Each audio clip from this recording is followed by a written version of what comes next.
এবার সময় চলে এসেছে চন্দ্রমল্লিকা গাছ বসানোর। কিন্তু আমি গাছটা অনেক দিন আগেই বসিয়েছিলাম। এটি জায়ান্ট চন্দ্রমল্লিকা। আজকে আমি রিপোর্ট করব। দেখো 10 ইঞ্চি টবে আমি রিপোর্ট করব 6 ইঞ্চির থেকে। নিয়েছি একদম গোবর সার, যেটা গোবর সার আর সর্ষের খোল।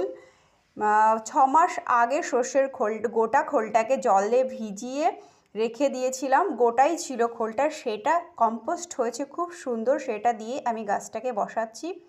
এটা সাদা কালারের যে বলের মতো ফুলগুলো হয় চন্দ্রমল্লিকা, সেই ফুলগুলো। ফুল গাছটা দেখো কত সুন্দর হয়ে উঠেছে।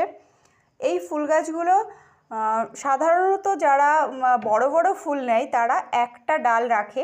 আমার বেশি ফুল পছন্দ হয় বলে আমি 3টে ডাল রেখেছি গাছটার, যাতে 3টে বড় বড় ফুল হয়। আজকের মতো ভিডিওটা এইটুকুই। আবার দেখা হচ্ছে অন্য কোনো ভিডিওতে।